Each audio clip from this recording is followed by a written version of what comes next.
Many MPs spoke on the theme of building an inclusive society on day 2 of the budget debate in Parliament. They emphasised that everyone must do their part. As Ramesh with more.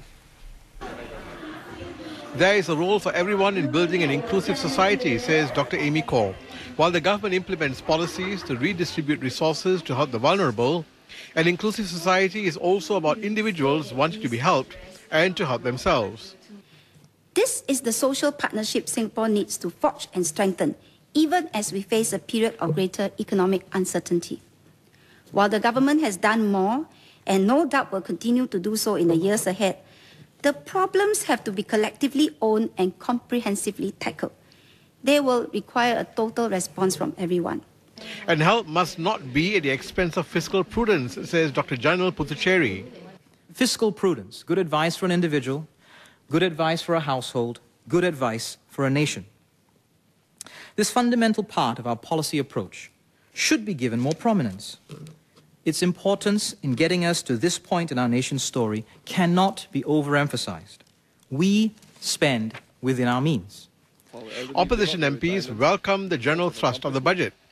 While I share the government's concern about uncontrolled spending or unsustainable social entitlements, this should not be a convenient excuse to hold back much-needed social investments.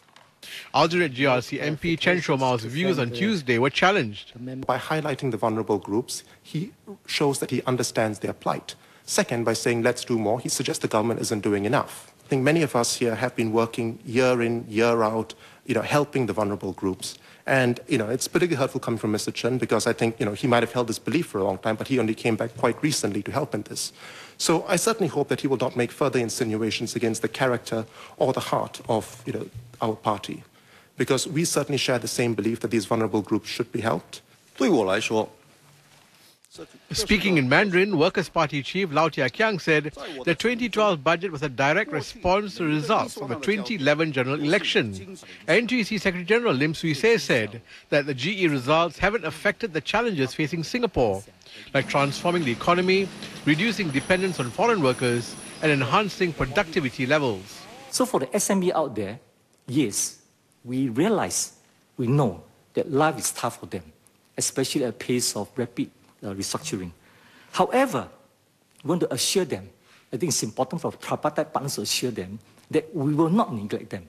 In fact, in this economic restructuring, we're going to go the extra miles to support them, to reach out to them. Why? Because their interest is also the interest of the labour movement, because they are the largest employers in Singapore as a group.